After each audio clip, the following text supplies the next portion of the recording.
আরে ইয়ার, ছাদ বাগানে যদি এরকম ফুল ফুটে থাকে কেমন ভালোই লাগে। আর নিজেরটা বলে যে আমি বলছি তা কিন্তু নয়, আমার ছাদ বাগানের থেকে আপনাদের ছাদ বাগান আরও বেশি ভালো হোক সেটাই চাই। আজ নভেম্বরের 17 তারিখ। কি সুন্দর অলরেডি এই শীতের ফুল ফুটে ভরে আছে। এই গাঁদা ফুল, অনেক ফুলই করেছি, তার ভেতরে গাঁদা ফুলটা একটু বেশি পরিমাণে করেছি।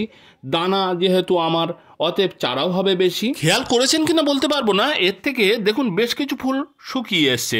আমি অলরেডি এর থেকে আবার নতুন চারা তৈরি করেছি। কিভাবে তৈরি করেছি সেটি আপনাদের আজ আমি দেখাবো।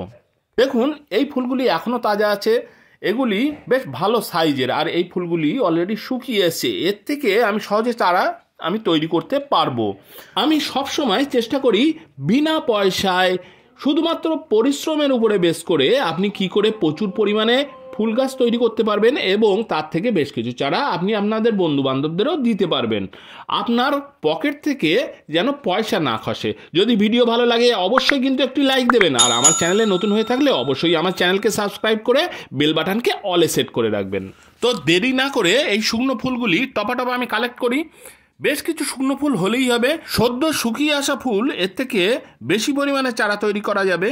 যাই হোক, আর হ্যাঁজিয়ে লাভ নেই। এখানে দেখুন আমি বেশ কিছু ফুল আমি তুলে নিয়েছি। আমার মাটি অলরেডি আমার শোধন করা রয়েছে। তাছাড়াও আমি মাটিকে ভালো রাখতে ট্রাইকোডার্মা ভিরিডি আর সিউডোমোনাস ব্যবহার করি। যাই হোক, এই শুকনো ফুলগুলি এবার ছাল ছাড়িয়ে লবণ দিয়ে দেবো, তার মানে মাটিতে ছড়িয়ে দেবো। হ্যাঁ, মাটিতে একটু দানার পরিমাণ বেশি হয়ে গেছে, তা নিয়ে রাগ করার কোনো কারণ নেই।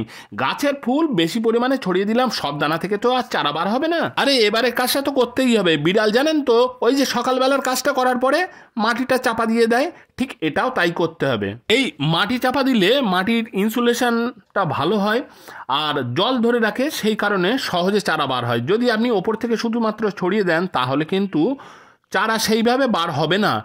ঝাড়ি বা স্প্রে বা এই ধরনের বোতল ফুটো করেও হালকা হালকা উপর থেকে জল আপনি দিয়ে দিতে পারেন। এতে হবে কি, উপর থেকে মাটি ভিজবে কিন্তু চারা ভেসে চলে যাবে না, অল্প পরিমাণ জল লাগবে। এই ভালোভাবে ভিজিয়ে দিয়ে আপনি এই ট্রেটাকে রোদেও রাখতে পারেন বা হালকা যেখানে রোদ লাগে সেখানেও রাখতে পারেন। এইবার বেশ কিছুদিন অপেক্ষা করার পালা, তারপর দেখুন ফাইনাল রেজাল্ট। দেখেছেন কি সুন্দর নতুন গাঁদার চারা বার হয়েছে।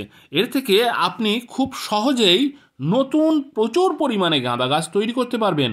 ভিডিওটি যদি ভালো লাগে তাহলে একটি লাইক দিন, আর আমার চ্যানেলে নতুন হয়ে থাকলে অবশ্যই আমার চ্যানেলকে সাবস্ক্রাইব করে বেল বাটনকে অলে সেট করে দিন। তবে দেখা হচ্ছে অন্য একটি ভিডিওতে, ততক্ষণ পর্যন্ত টাটা।